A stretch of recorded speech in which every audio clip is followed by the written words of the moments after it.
Crooked deals in the dark, shadows where we parade. American dreams, but the cost gets paid. Cigar smoke spiral, schemes well laid. Every move calculated, this is how we stayed. American made, leather shoes, sharp blade. Dice rolling, streets colder than a freezer shade. Kings of the alleys, in loyalty we trade. Bloodline bound, every sin we weighed. Champagne sipping, but the bubbles be poison. Underworld law, every handshake booming. Suit stitched tighter than the lies we deploying. Goodfellas ambition, empires we American made, leather shoes, sharp blade.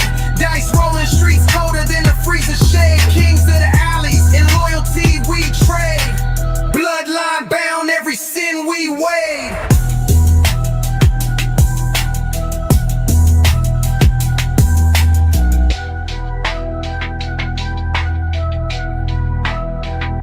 American made, leather shoes, sharp blade. Dice rolling, streets colder than a freezer shade. Kings of the alleys, in loyalty we trade. Bloodline bound, every sin we weigh.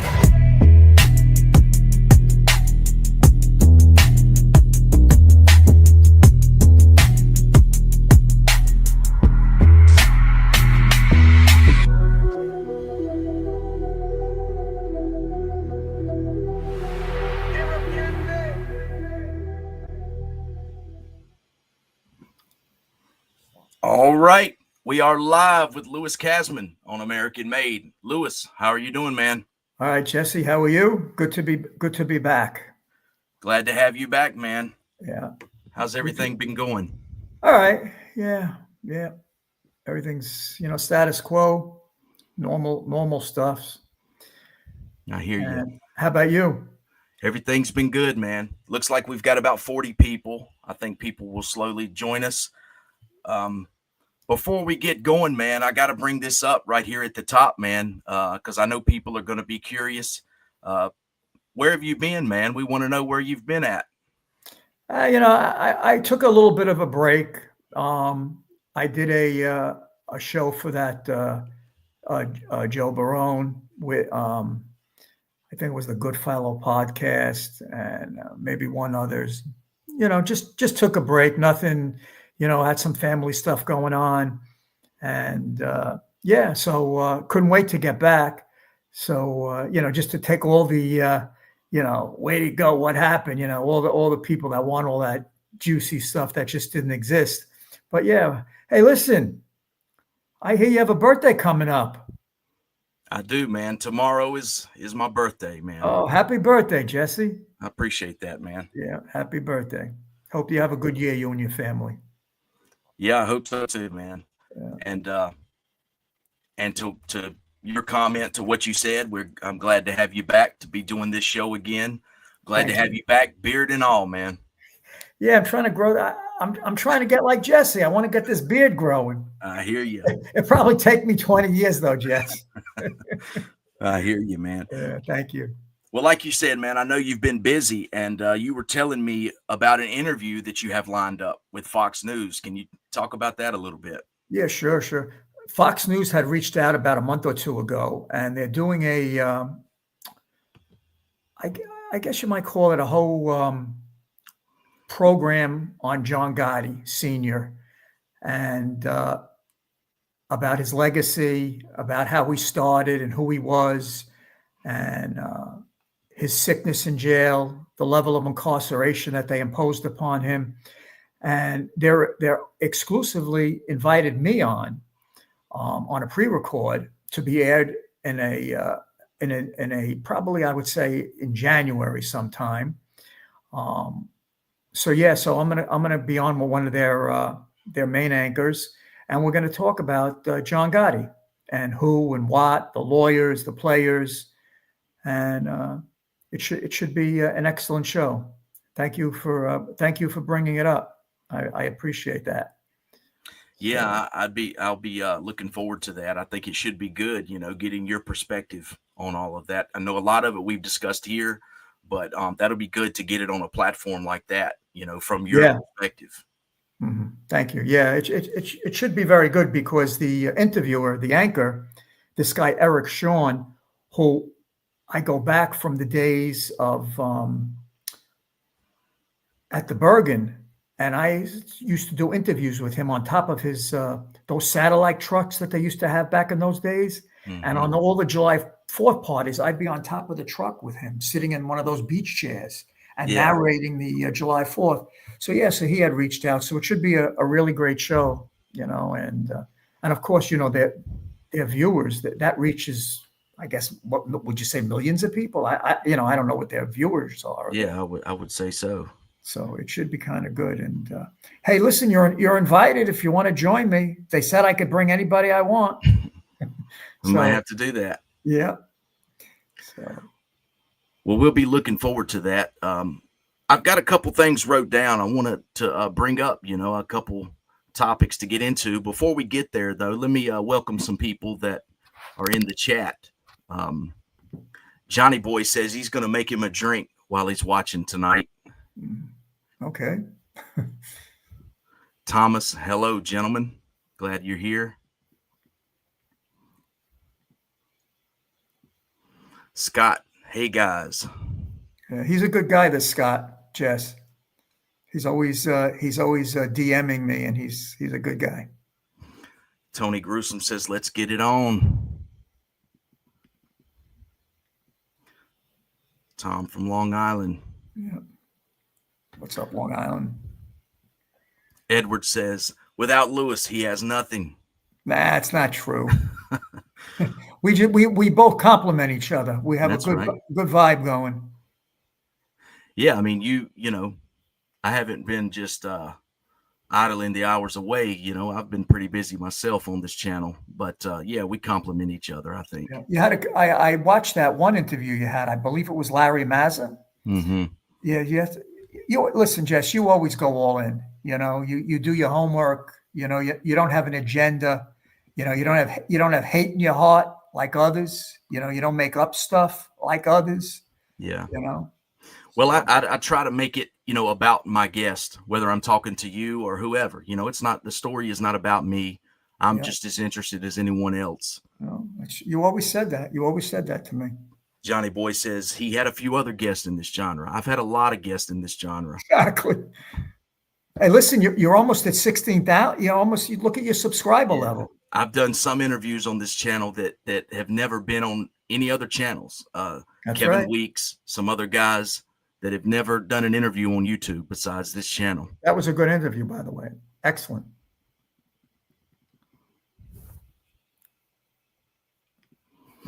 Josh says this platform is growing. It's not Vlad TV over here, but Jesse holds his own, and he's had excellent guests on his platform. Yep. Appreciate that, man. Who else we got? Roscoe. That's Roscoe. That's my sis. Daniel says, Lewis, where you been? I was on vacation, self-imposed vacation.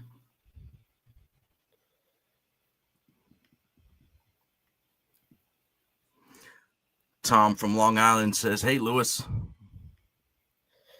Yeah, I think Tom was watching that, listening to that WGBB interview I did a couple of weeks ago from Long Island. They wanted me to do an interview with them. John says, only reason I'm here is for my old neighbor, Lewis. Hope all is well. Oh, thank you, John. Glad you're here.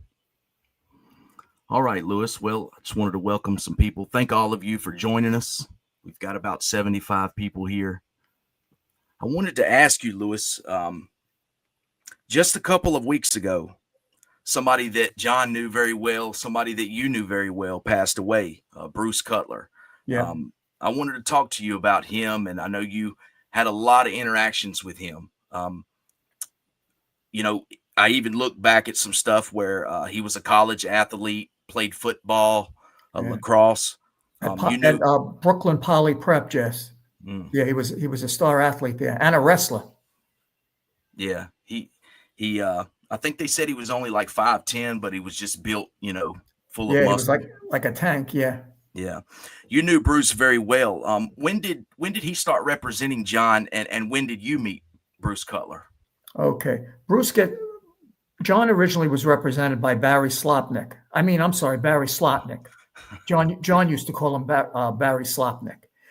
And one day there was a conflict, and Slotnick couldn't come to court that day, so he sent Bruce, and that's how that was in the early '90s, and and that's how we met Bruce.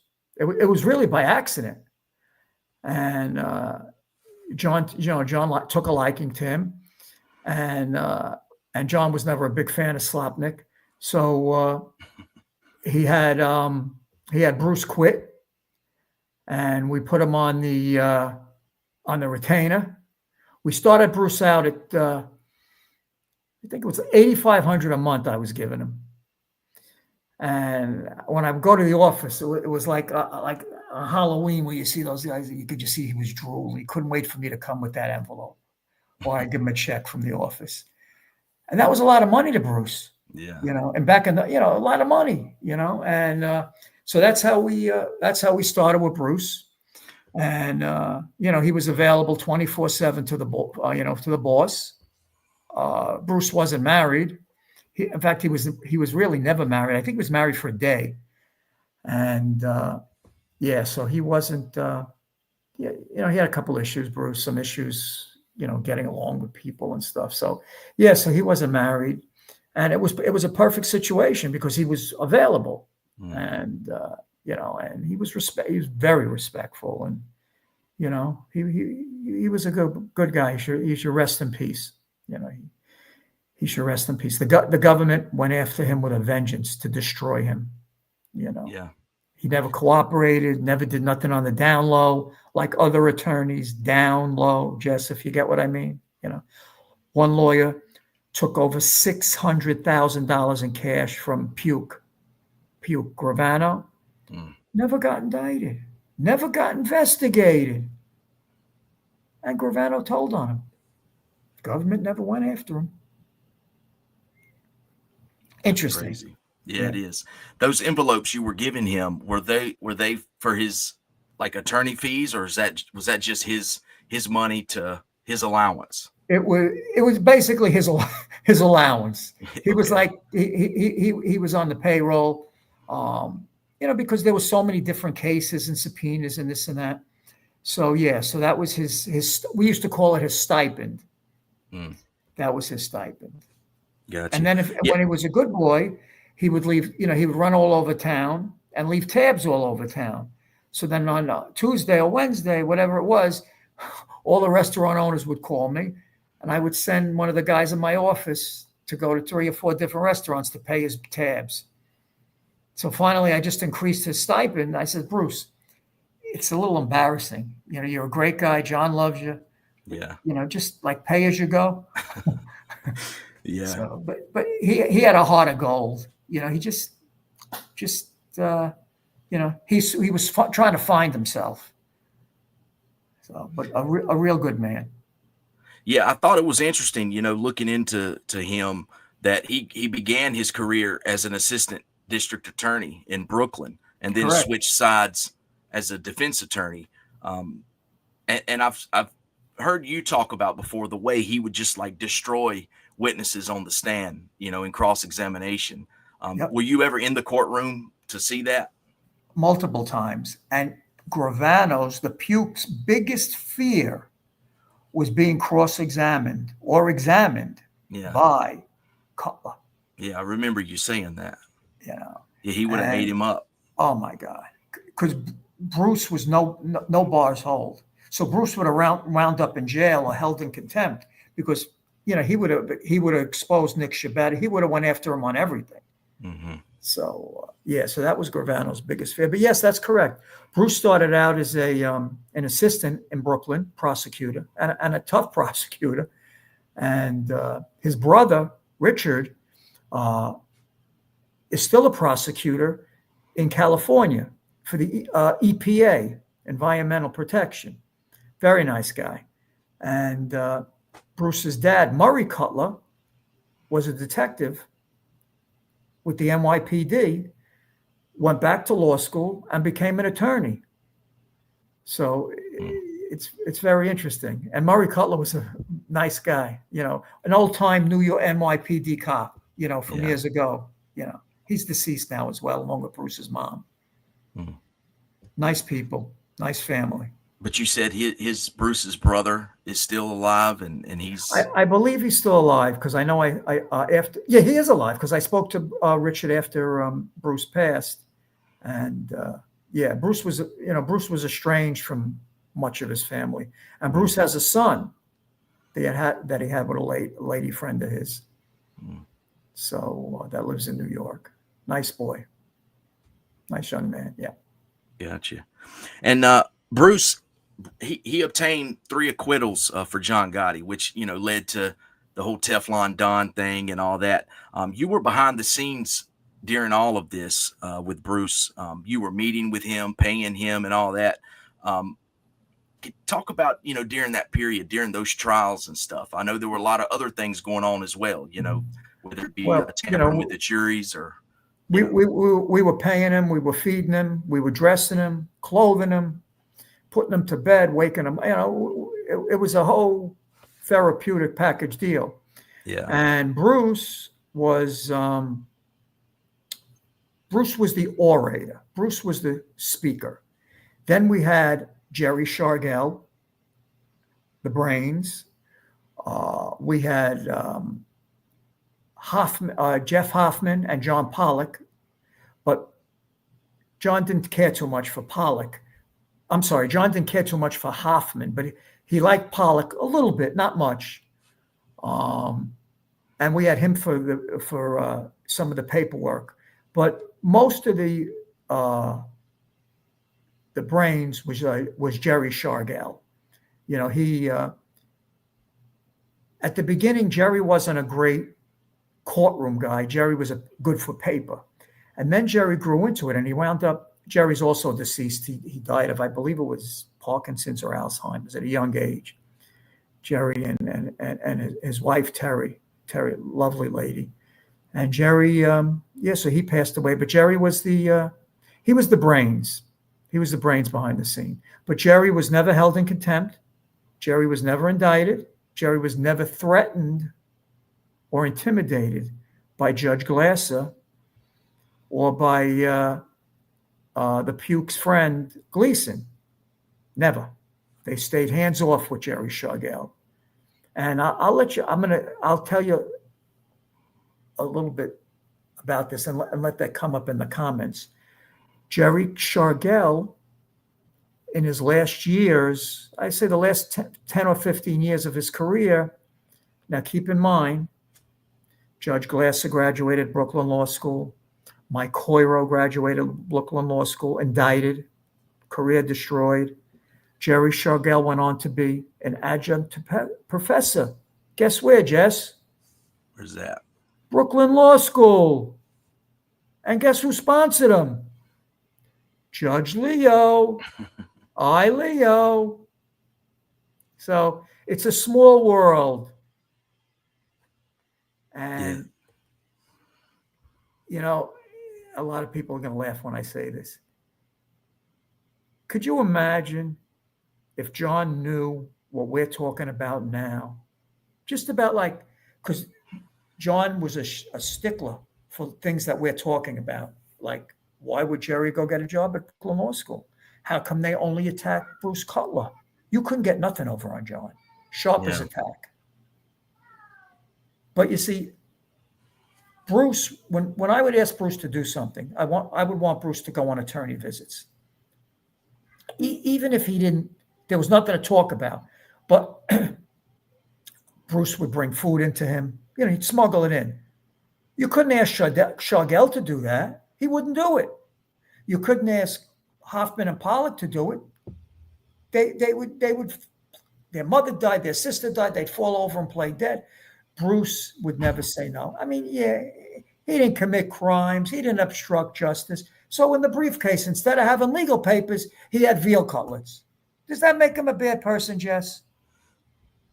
But think about it. When you're locked up 24/7, you're in solitary in the MCC, and your only friend are the cockroaches and the mice on the wall, besides you have Gravano next door on the phone with the FBI, for a veal cutlet sandwich, one mozzarella, or some of this, or some of that, or eggplant. And the guy would never say no. And John loved tuna fish sandwiches, but you couldn't bring a tuna fish sandwich in because the tuna would smell. Yeah. And you couldn't put it in tinfoil because it would set off the detectives. Yeah. So, like John would say. I know he was loyal, right to the end. I mean, a video we did a while back where we had some pictures and videos and stuff of John's funeral, and there's Bruce right out front of the funeral home, paying his respects and standing out front. And so he was loyal to the end. Yeah. He loved John, and the feeling was mutual. And, and he got, and we increased his stipend. We upped it to $25,000 a month. And, a lot of the viewers might think that that's a lot of money. But when you're representing a mob boss, think about this. That's not a lot of money. Shawgell got $600,000 that Gravano admitted to. I wrote checks to Shawgell for $300,000-$400,000. And remember, when you represent a mob boss, you were representing John Gotti. Everybody in that whole Gambino family, when they got in trouble, who do you think they would go to?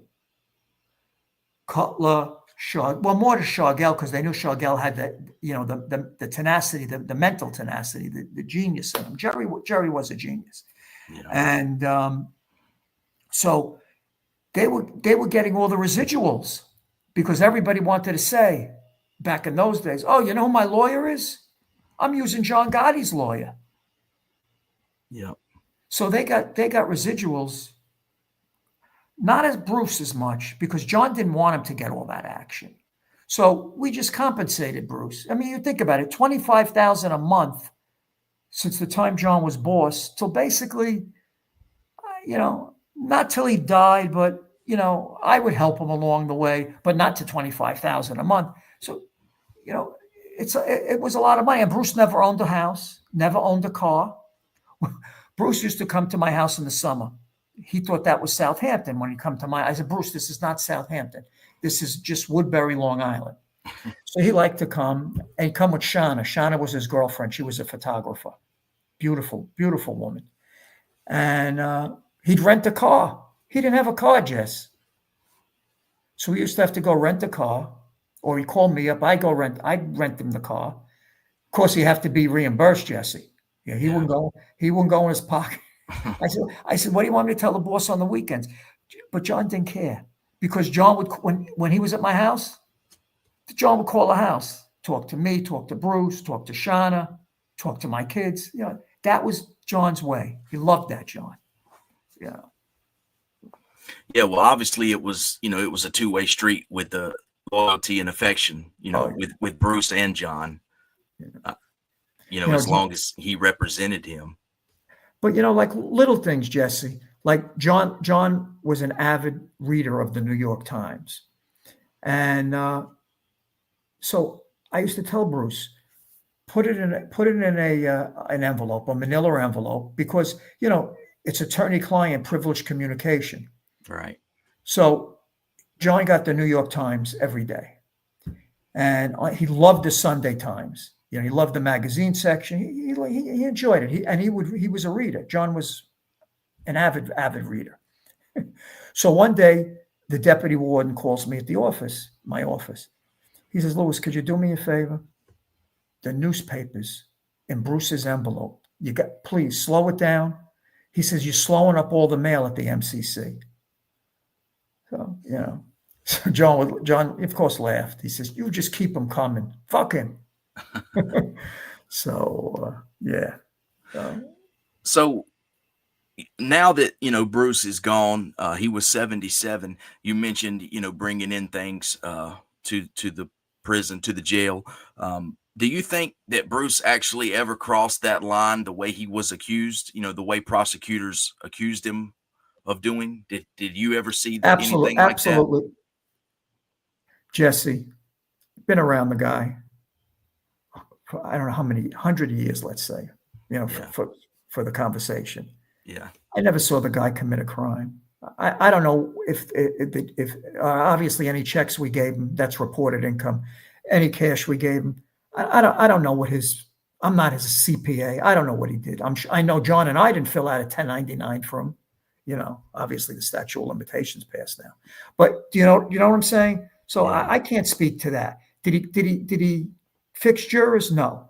Did he commit crimes? No. Did he kill people? No. Did he bring food in? Yeah. But you know what? There were other lawyers unrelated to the Gotti case that used to do that too. You got to remember the MCC was easy. Times are different now. It's tougher now. When I was incarcerated, my friends and family used to go to Matteo's and go to different Italian restaurants and get me veal cutlet sandwiches. See, when you're on a visit, what we used to do, and Jackie knows and me used to bring them in food in the MCC. You put it in your socks, wrapped in saran wrap. And then you go to the vending machine, Jess, and you buy 2-3 bags of potato chips. And you spill the potato chips out in the garbage. And then when the CO, he turns his back or there's more people checking in, you reach down, you scratch your things, you put the thing in the thing, and all the food is in the Wise potato chip bag. It's the little the little hand size like you give to the kids. Yeah, so that's what they have in there. So John would just reach his hands in. And when I was incarcerated in Lewisburg, that's what I used to do. My aunt Rosalie used to come with the veal cutlets in her under her dress, wherever she put them, wrapped in saran wrap because the tinfoil would set off the metal detectors. Yeah. And then you go up and you just put it in the thing. It was a way of life. Do I believe that the cops knew? Of course the cops knew, because I wasn't the only one eating it, and neither was John. So, but Bruce, he would go on the most visits, and John enjoyed his company. Like John could only listen to Jerry Shogell for an hour. After that, Jerry had to go.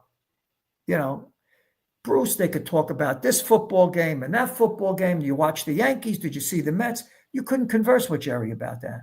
Yeah. Although Jerry liked sports, but Bruce was into it. Oh, did you see this one?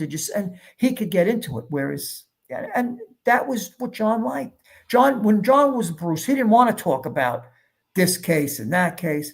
He just wanted Bruce for that other level of the food and sports and the New York Times, and bring him a Time magazine, whatever. Hey, I sent you that thing. Do you remember when John was on the front page of the Time magazine? Mm-hmm. Yep. You know any other mob bosses that were on the front page of the Time magazine in the history of organized crime? And the picture that was on there, is that the one where the what was that paint? It was a painting or something? That was a lithograph by Andy Warhol. Andy Warhol, yeah. And he's the one that used to do the ties for John. Oh, he really? didn't physically do it, but he would do the designs. I have those lithographs. I'll send you one to the house. You hang it up by the American Made sign.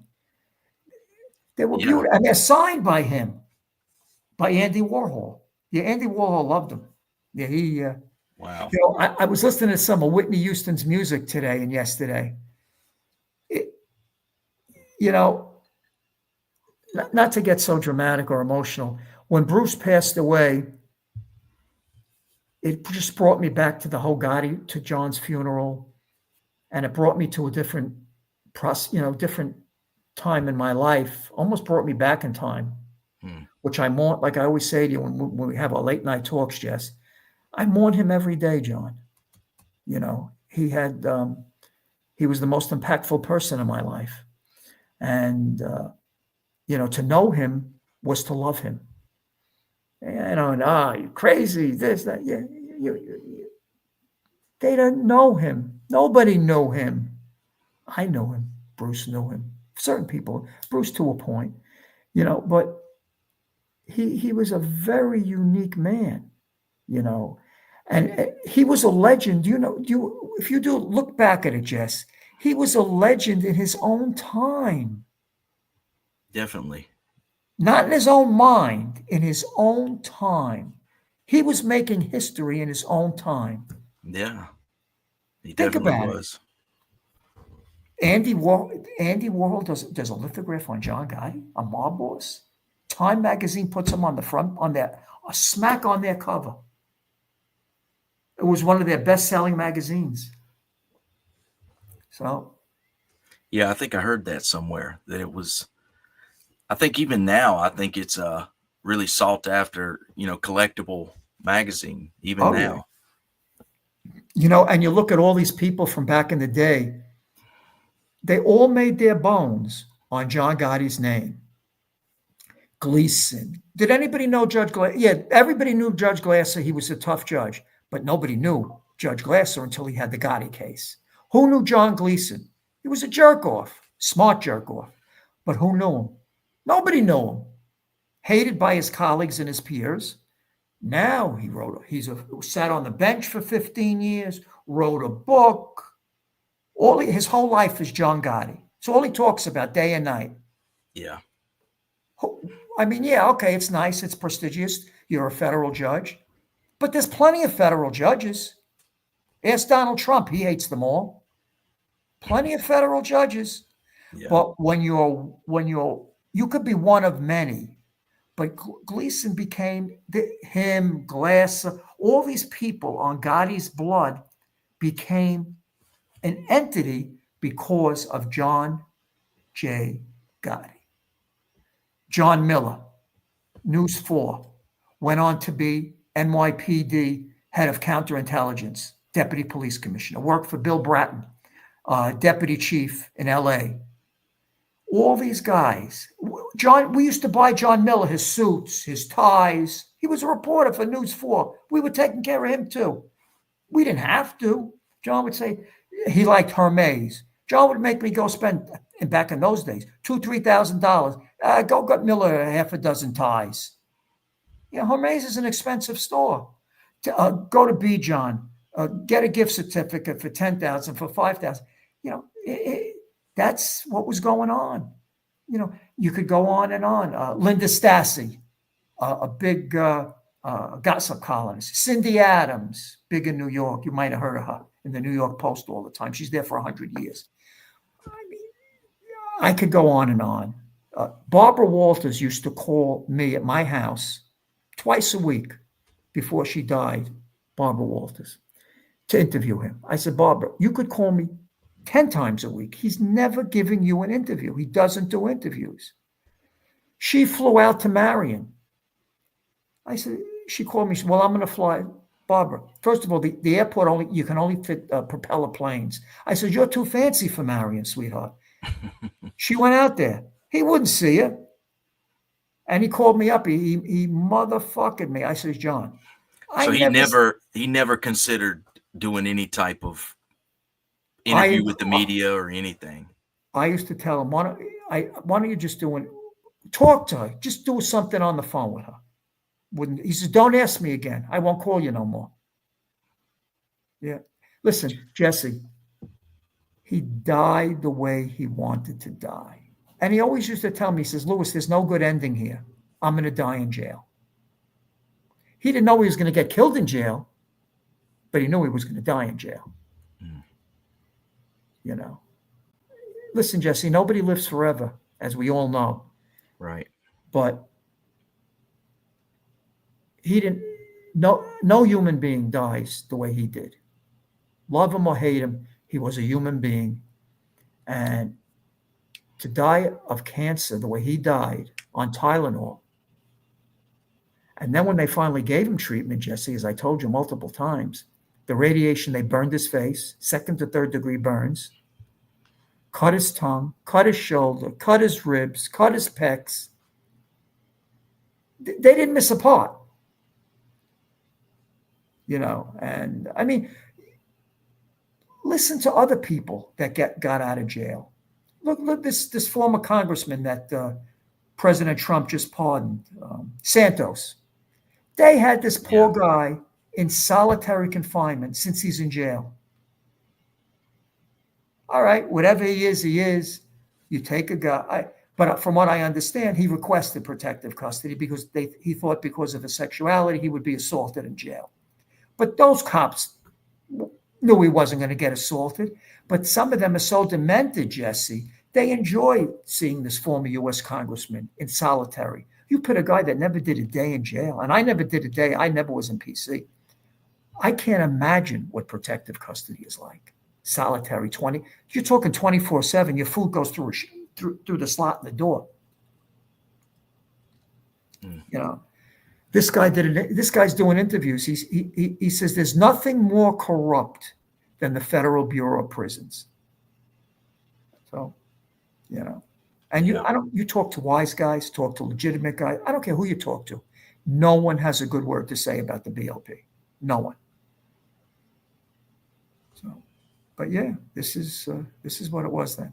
I'm going off somewheres right now. No, I'm just listening to you, man. You're right. You know, we've talked about that a lot, you know, the treatment that he received and, you know, how they contributed to his death, you know, by lack of medical care and that sort of thing. I mean, it was a brutal way to go out.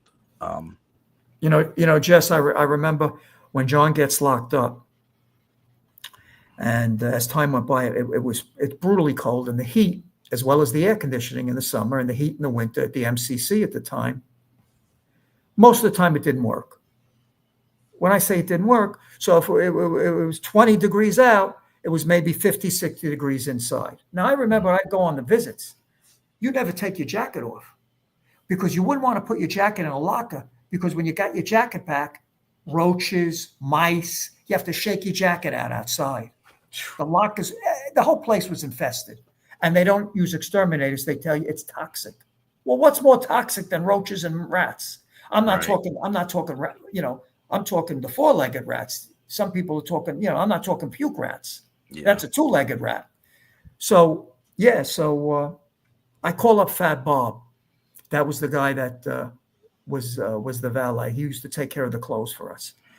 And I said, Bob, I want you to bring a couple of sweatshirts into the MCC. I said, we're going to get them in, but I went to the club. I said, they're gray, XXL. Because, you know, when you're in them, you need to move. So we drop them off. I call my contact. So John gets the sweatshirts. So he calls me up. He says, what'd you accomplish today? I says, what are you wearing? He says, you motherfucker. He says, I'm the only one in here with sweatshirts. I said, well, what'd you want me to do? Did you want me to buy 300 sweatshirts? That's how he was. I said, you're putting the sweatshirt on under the orange jumpsuit. Yeah, but you see the collar at the top. Could you imagine? And remember, John was very sensitive to cold. So it was cold. No pillow on the bed. You know, it's not like you lay your head on a pillow. There's no pillow. Yeah. You know, you got to stay with a match to keep the roaches away. So you're not getting a good night's sleep, Jess. You're not sleeping. Yeah. So just the conditions, just those living conditions, man. It's probably a lot of sick people. Now you know why I would send Bruce in on these attorney visits, because Bruce could get him out for 3-4 hours, however long the attorney visit was. You had the vending machine. You had whatever food Bruce was smuggling in. Yeah, he had his papers, you know. So, and when Bruce would go visit him, I would always tell Bruce, because I knew John wanted that, don't call Sammy out. Call Frankie out. Because John knew already what, in his mind, he didn't accept it, but I think he knew. I want to believe he had a new, because the man was a smart man. You don't kill your way to the top being an idiot. Yeah. You know, even though we all know Sammy was the brains and everything, even though John never knew Sammy back then. But, you know, Sammy was the brains. You know, in fact, did you know Sammy got Trump elected? That's what I hear. A video. Yeah, he was his campaign manager, and Sammy donated hundreds of millions of dollars to him. I mean, this is the pathological things going. That's what was going on back then. The same lies, but put yourself in John's shoes. You kill your way to the top. Frankie Lowe Frankie Lowe, remember, was the number 2 for a while. He was the underboss for a while. Then they did switcheroonies. And because you see, it's hard to kill your underboss. It's hard to kill your consigliere. So think about must have been in John's mind. Because remember, the consigliere, he's really your liaison between all the families as well. Right. So you really don't want to. You want to make sure you have your guy in there, but you could trust him. Your underboss you could kill. So it was in John's mind, but there was such a preoccupation with a million things going on. And when you've been deprived your whole life, emotionally and financially, now you finally have all this money and this power, so, you got to, again,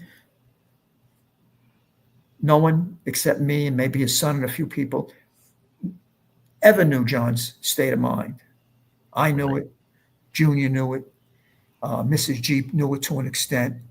But, John would never show his cards, Jess. Very few people he would show his cards to. Yeah. So. Yeah, I thought it was interesting. I did a video a few weeks back, I think, it was another interview that John Alight did. And I know we've spoke about him before and a lot of the things that maybe he embellishes and stuff like that. But he made a good point in this video where he discussed his perspective and his take on the relationship with Gravano and how he pulled him in to keep him close. And, whether he knew this or not, I don't know. But he says that John's intention was to take him out if he had to. And that's why he wanted to keep him close. Well, I think he's regurgitating what me and you speak about a lot on our lives. It's possible. Yeah, he's picking bits and pieces. You spoke this, but I just thought it was interesting. He said basically the same thing that you've said before. And I saw that a while back, but just keeping Sammy close. That way, if he had to make a move, he was there. He was right, So I thought that was interesting. If Frankie DeChico doesn't get blown up, and everybody will say, hey, Lewis, you're insane, but he got blown up. Okay, but let's say he didn't. Okay, there's no Sammy Gravano. If Gene Gotti takes that plea, and John regretted that, if John lets Jeannie take that plea, Jeannie's out in 6 years or 9 years. Yeah. Even if there was a Gravano, Jeannie would have killed him. No, listen to me. Nobody would have tolerated him. Everybody, now you listen to people. Oh, I knew this. They were all cowards. Nobody knew nothing. Okay. So we're never going to know that. It doesn't matter because you got to understand when you're so deprived financially and a guy gives you a shoebox and there's 200,000 in it. And this is going on month after month, every 2 weeks. And you couldn't buy John, but when you're so deprived financially and finally you can go home and say, here, do this and do that. Sammy was very manipulative. Sammy knew John was a degenerate gambler. And anybody you talk to will tell you that. So Sammy played his cards. But remember, Sammy was robbing and raping everybody. Every company, every nightclub. If you owned a deli and you were making corned beef sandwiches, Sammy was shaking you down for $1 a sandwich. Mm. You're talking about a guy that had no morals, no scruples, nothing, zero. Yeah. He killed his own brother-in-law, Jesse. Right. He admitted to 19 murders. And Judge Glass said, Sammy, it's okay. Don't worry about it. Don't worry. It's okay. What about Alan Kaiser? What about the 20 other murders? What about the bodies nobody knows about? Yeah. Yeah, and people have to keep in mind, to hear Sammy talk, he goes way back with John, but he really didn't come into the fold, until what, like early 85, 84, Correct. Before the Castellano thing. I mean, he didn't he wasn't really in John's inner circle, No, he was never in John's inner circle. John never socialized with this guy, never vacationed with him. Yeah, when he was downtown at the Ravenite, yeah, Sammy was there with his tail wagging. He'd walk with the umbrella. That's what he was good for. the umbrella, and go to dinner and this and that. That's otherwise no occasions, no nothing. Birthdays, Christmases, nothing, nothing.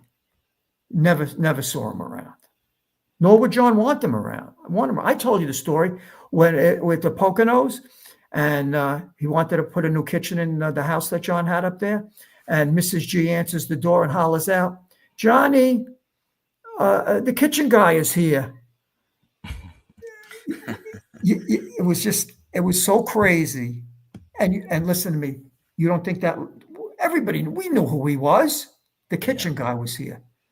John went crazy. He was like, oh, not that John cared, but he had to put that little bit of a show on for his wife. But the kitchen guy is here. She hated him too. Yeah. So that's just a little tidbit. Other than it being a strategic move, to pull certain guys into the fold, it's always been a question in my mind as to why John even brought him in, because it seems a lot of guys didn't trust him. He was taken from a lot of guys, but other than it being a strategic move after the Castellano thing, 100%. because he had to know, about, how Sammy was viewed on the streets. Don't get me wrong. He was a heavy guy, and I'm sure a lot of guys in his crew and stuff respected him. But, a lot of guys, I think, like you always talk about, he was robbing a lot of people and that sort of thing. And John, he was a smart guy. So I'm always surprised to hear, how he brought him in, Well, like we've said, after Frankie DeChico gets killed, and Sammy, of course, made himself readily available. Yeah. And many that's people, why I say, I think it was a strategic move on John's part. But remember, Sammy killed all his friends. Yeah. Eddie Garofalo, his brother-in-law, he let live because he needed him. Eddie was the brains with the construction. And Louis, who's now the consigliere, what's his last name, Jess, that Louis? Melito? No. Whatever. One of the guys in the shadow come up with his name. Yeah. I can't think of it, but I know who you're talking about. When these guys used to come around after Sammy flipped, because they figured John was going to kill Garofalo, going to kill the other guy, that guy who's now the consigliere. But John never. Now another guy, big bad, John would have killed the whole crew just to send a message. Which I think if John could come back for that period of time, I think John probably would have killed that whole crew. But hence he didn't. And I hate to, it's just a regurgitation of who and what he was. But if Frankie DeChico doesn't get blown up, or Jeannie, we can go back and forth with it. But that's what was going on then. Gotcha. Well, Lewis, let's turn to some of these comments here, see if we got any questions in here. And just to put a pin on what we were talking about, Bruce Cutler, he passed away on October the 6th, so just a few weeks ago. And like you said, he should rest in peace. And, I'm glad we were able to talk about him a little bit. I know you had a lot of interactions with him. Let's see what we got in the comments. See if we've got any good questions. Thomas says, looking good, fellas. Thank you. Let's see. Hanger 18 says, hey, Lewis. What's up, Hanger? Let's see. A couple people saying happy birthday. I appreciate that. Happy birthday and many more. Thank you, Thomas.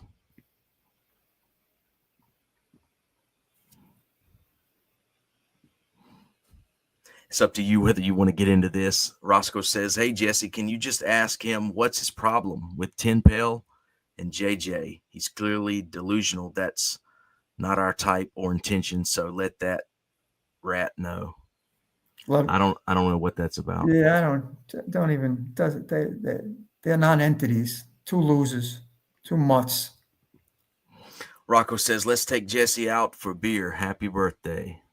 You down, guys, man. you guys could just subscribe. That would be nice. That would be nice. Yeah, be sure to hit that subscribe button. I've got to get back into the rhythm, Lewis. We haven't done this in a few weeks. No, don't worry. I'll get you back into it. All right, man. Yeah, everybody hit that like button. Subscribe to the channel.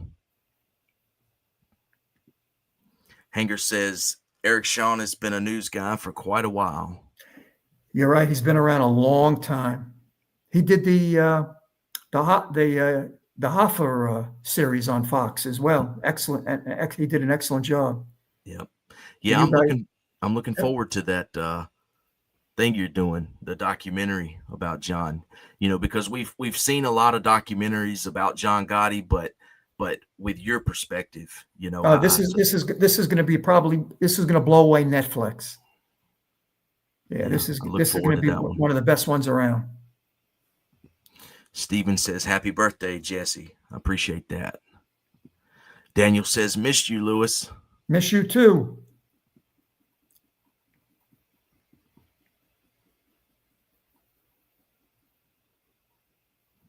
Let's see what we got here.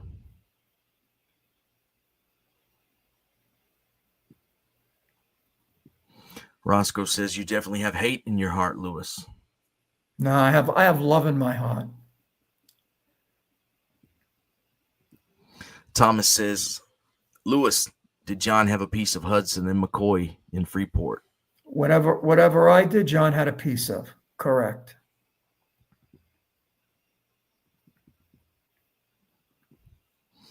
William Brooklyn says, Jess, you're well-spoken and direct. We appreciate you.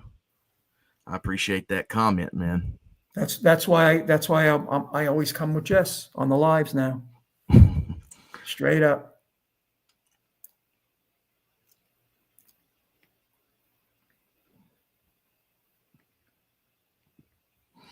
Daniel says, Mr. Kasman, what are your favorite mob channels on YouTube? American Made.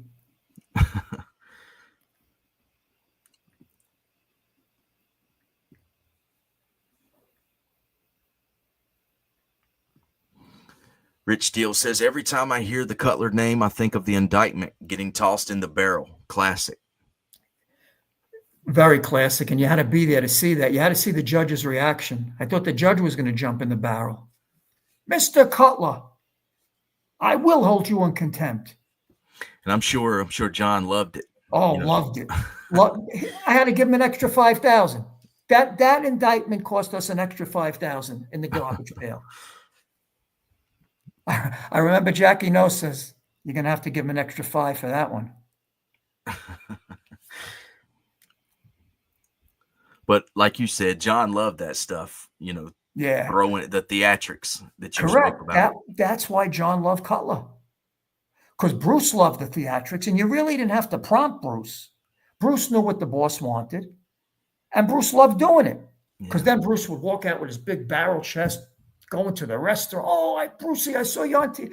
That, that's what it was. Hey, listen, I was a part of that life. I'm not going to tell you no. I loved it too. I'd be a liar if I had to tell you I didn't.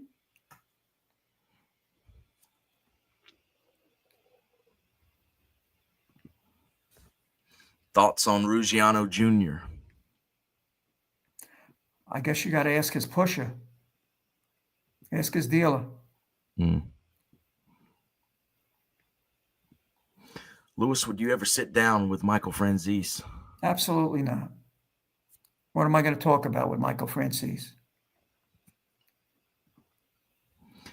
Hanger says Cutler represented Louis Ippolito too in the early 2000s. Correct. Was that during the whole mob cops thing? Yes, that's what it was all about. He died in jail too, Ippolito.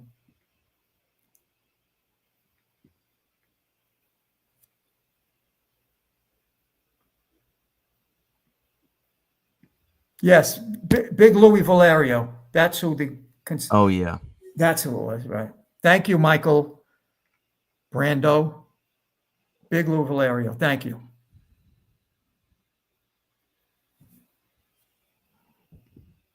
Josh says, "Hey guys, did you ever see the Sammy thing where he was driving a race car? It's hilarious. I never realized that he wears fake eyebrows. I knew he had the disease that took his hair, but the eyebrows, I haven't seen that." Not only do you have fake eyebrows, but he used to wear a strap on. Jesse. I never heard. I know there's been some rumors. I didn't know though. Yeah. What do you know about all that, Lewis? I'm just telling you what I heard. Okay. Don't get funny on me. No, I'm not. No, I have heard those speculation before. Yeah, I'll speculate. Tell my 3 kids about it. Mike from Albany, New York. Glad you're here. We've got about 135 people here. Glad all of you have joined us. Joy Faraci. The government let Gravano get away with the murder of my brother because Gravano turned state's evidence. Rat. Justice for Alan Kaiser. You're right, Joy. Joy, glad you're here. Thanks for commenting.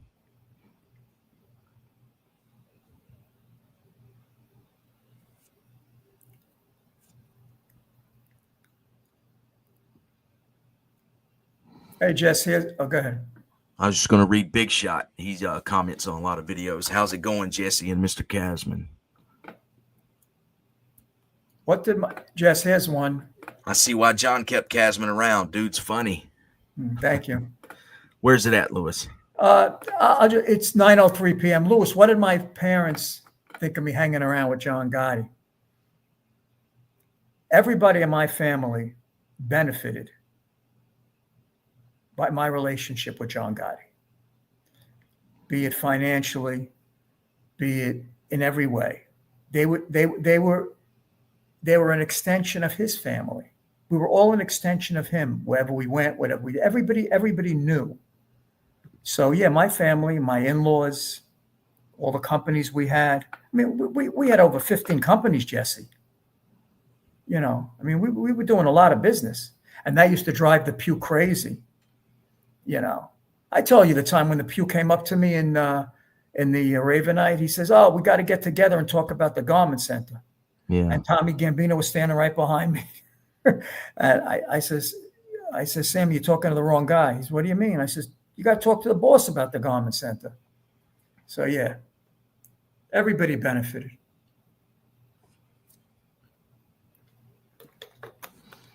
Did you ever play Continental with John at the Bergen? No, but he played it.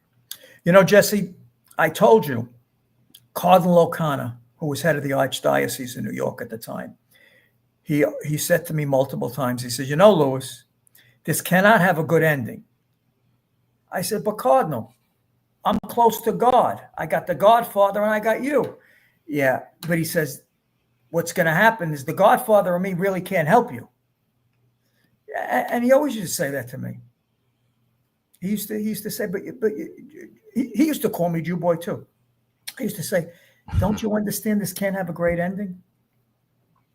But you know what? It was the ending, what it was supposed to be. And I wouldn't change it for a thing.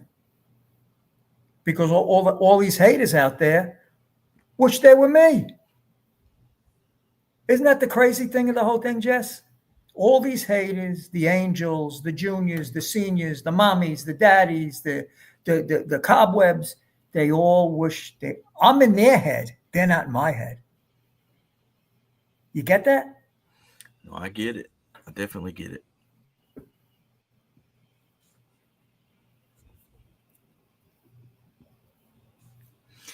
Did John ever do anything special for you on your birthday? Absolutely. Yep. Dinner, this, that, Florida. My birthday was like a 2 or 3 day thing.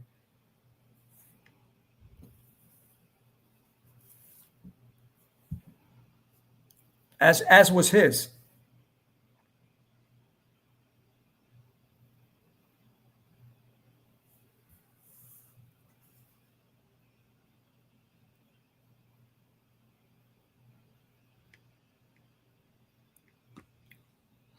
You just mentioned Angel. I just want to throw this up. Mark says, I got a scoot, but I want to tell Lewis. Angel has a friend named Tony Soflo who viciously mocked the death of her dad, mocking him choking to death.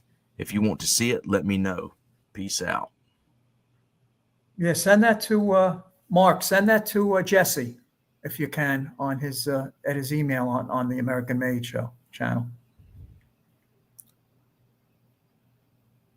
It's got to be a real sick lowlife to do something like that.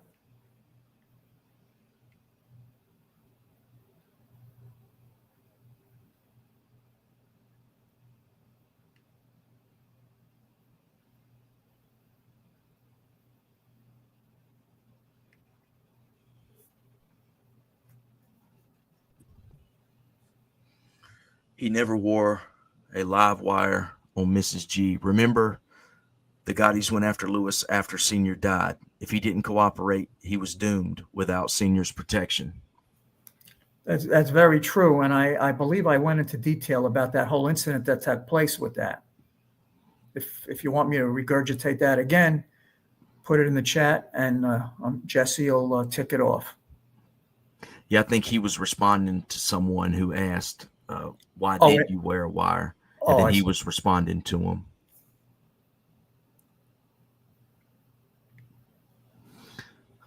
How many murders do you think Sammy has done, Lewis? We spoke about the 19, and you say you speculate there's more. So, well, if a guy's admitting to 19, and the judge gives him 5 years, I can't imagine how many he did.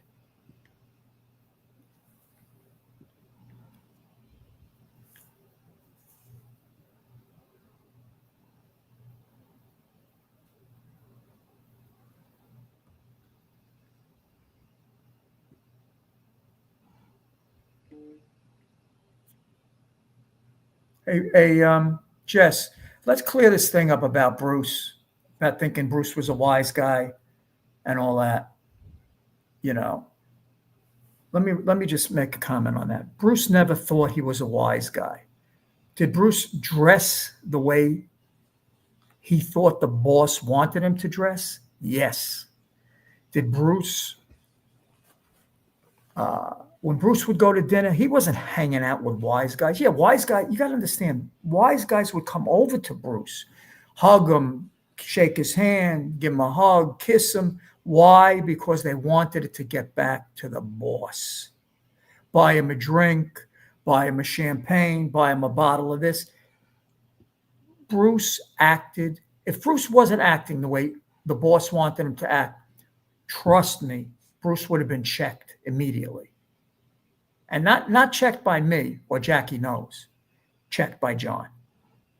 Because a guy like Bruce, you directly represent the boss. So, Bruce was not a thug. Bruce didn't pretend to be anything but what he was and who he was representing. And everything Bruce did was at the behest of the boss, of the Gambino family. So you guys got to get over all that shit. Bruce was not a thug. Bruce was just a loyal man. Or to make all you happy, a loyal soldier. Does that make all you guys happy now? Let's call him a soldier.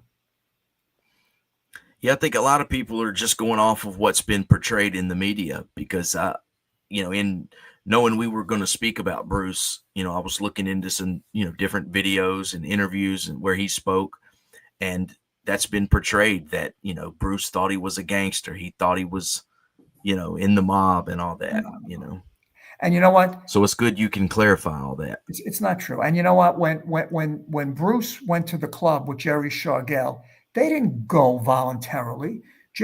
When John sent for them, okay, to meet him there, and I pleaded with John, don't do it, okay. And when I said to Jerry to come to the club, Jerry went crazy, okay. But what were they to do? This is how they were making their living. This is how they were making their bones. They did as they were told. Jerry didn't say, "Oh, I'm going to go have dinner at the Ravenite tonight." That's not how it went down. But these people that talk, they don't know. They weren't there. They listen to these YouTube clowns that don't know anything. guy writes a book, the other guy's sitting there, I'll drink to that. These people weren't there. They weren't on that circle. They weren't having that direct contact of directing these lawyers what to do. I was.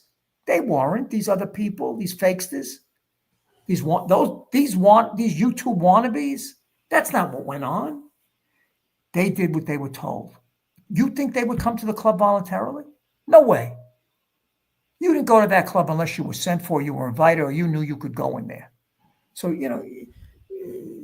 that's and like people say, who do you think put all this stuff out there about Bruce? The government. Yeah. That's how they dirty Bruce up.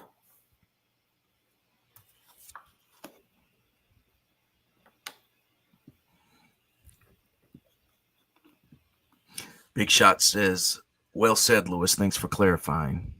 Sure.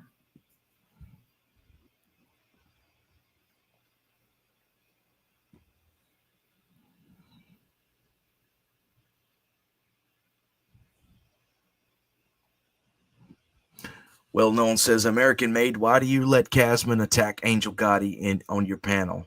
I'm just curious because it seems like you're okay with it. When this guy attacks her, Lewis tried to destroy the Gotti family. First of all, I don't attack Angel on a personal level, number one. I love Angel. I was with her all the time. I never try to destroy the Gotti family. Never. All right, let's look at the damage. Let's look at it logically. It's well-known local, because you're probably one of the Gotti ass kisses that are still out there. I'm not going to comment further to say, you tell me what Junior's actions. Let Junior's actions speak for themselves. Angel, the only thing I have to say about Angel, I wish her only the best. I love her. Her behavior and what she's done in the last several years, not necessary. It's an embarrassment to her father, and it's an embarrassment to her Uncle Jeannie. Okay, if she needs money that bad, go to Oyster Bay Cove, knock on the door, see your devoted brother, who he was left a ton of money, and he makes a lot of money now off his son, who's an outstanding athlete, John III, and get some money from him and close that workshop down that you got going there. It's ridiculous. So, well-known local, good night and goodbye, and go to sleep. And just to clarify, I don't let Lewis attack Angel or anything like that. Lewis speaks his mind, and I don't try to censor his opinion. Lewis gets attacked a lot. Angel has her opinions of Lewis, and Lewis has, he just explained his position. I don't allow it or not allow it. It's just, it's what Lewis has to say about it. And that's what we're here for, to hear from Lewis.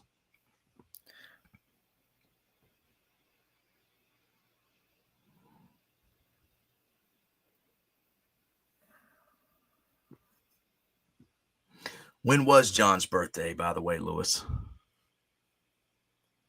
You're asking me, you should know. It's in October. He's a Scorpio, just like me. That's why we named the company. Jess, did you get that card I sent you, Scorpio Marketing? I did, yeah. Yeah, that one of the companies we opened up was called Scorpio Marketing in the Garment Center. Big Shot says October the 27th, 1940. Yeah. Thank you, Angel. I appreciate that. No, this guy, this guy's a good dude. He comments a lot. Oh, okay, good. Yeah, I forgot about that. His birthday is only 7 days after mine. Oh, look at that. We could have all celebrated together back in the day. I forgot about that. Oh. I wasn't around back, too far, Lewis. I'm not. Yeah, I mean, we would have taken you shopping. He would have got you a crib for yourself.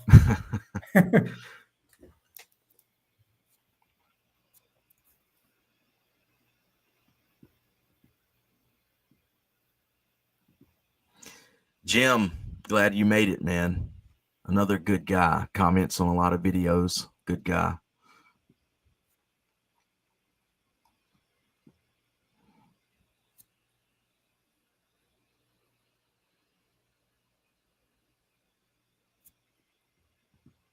DeGosta says, do you think it was a bad look for the mob cop to hire Bruce Cutler? I mean, why hire a mob lawyer? Well, Bruce got permission to represent him. Do I think that Eppolito should have hired Bruce? No, because by him hiring Bruce, he's telling everybody, yeah, I was a mob cop.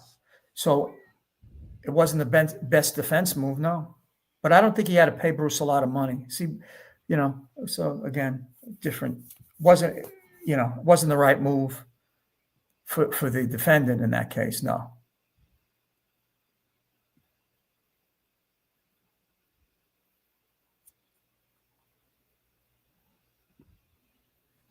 Do you think you'll ever meet Pete, John's son, again? Like I always said, and if all you people know, I answer my questions and I say what I say the same way all the time. I don't twist it. I don't turn it. With me, what you see is what you get. Like it or don't like it, I don't really give a fuck, because I was there and you weren't there. You wish you were there. I would love to see Peter. He's the only legit one out of that whole family that wears his heart on the sleeve. And truth be told, that was John's FAV. That was John's favorite. Peter Gotti, his son. That was his favorite kid. Yeah, I know you've always told me that, and you've always spoke, highly of Peter and the relationship the two of you had.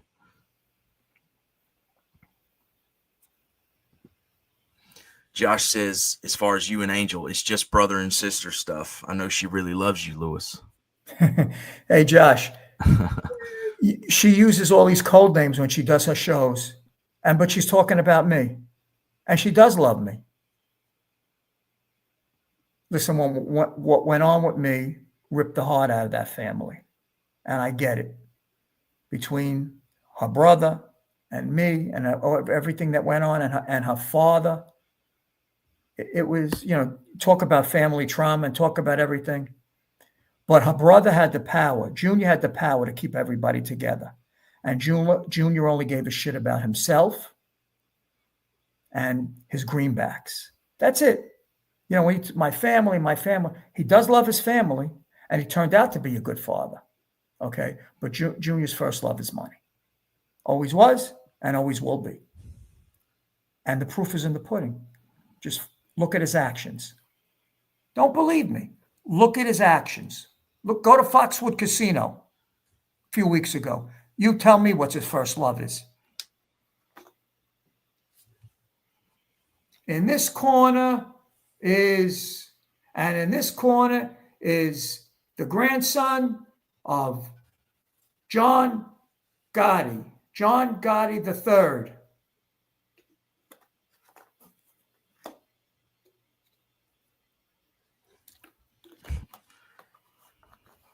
Hey, Jesse, let me ask you a question. Go for it. Why in all these releases and all these things, why can't they just refer to someone as an outstanding athlete? He did an interview, someone brought to my attention. My father, his grandson, he never knew his grandson. None of John's kids ever knew his father. Vicky's kids knew them vaguely, but Angel's son and daughter knew their grandfather. Why can't he? He's an outstanding athlete. Can't he? His ability speaks for itself. Why do they have to preface it? Mob boss John Gotti's grandson, John Gotti III. Well, it's all about ticket sales, the But whole as soon Mayweather as you thing. say his name, I mean, how many people call John Gotti III? Yeah. You don't have to be a rocket scientist to put it together and say, oh, that must be Gotti's grandson. So it goes to show you, all about the money.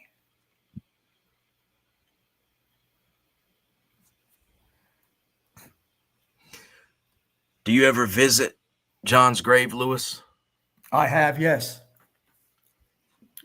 Next time I go, though, I'll notify you, Big Luke. This way, because when I go, I'll bring my sister with me.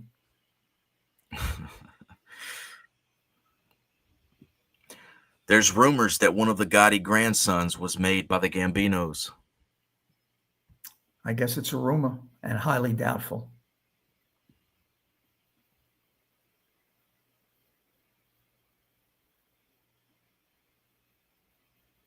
I don't think anybody's gonna touch the Gottis. I think they're really basically persona non grata. And if that was to take place, that would have to go through Gene Gotti. And I doubt that Gene would have anything to do with that portion of the family. Although I'm sure he knows what a devoted son Peter was to his brother, because everybody knows that. Well, Lewis, we've been going about an hour and 16 minutes. We've got about 145 people in here. I don't see any more questions. Do you see any more on here you want to get to? I'm just checking like you're checking. I just hope I cleared up everything regarding Bruce Cutler. And, I know everybody likes the salacious stuff, and I know everybody wants to hear, yeah, he was this, he was that, but I can't give you what's not there. So, there are other channels you can go on if you want to hear lies and stories and fantasies, but if you want to know truth and you want to know really about the boss, you tune into American Made.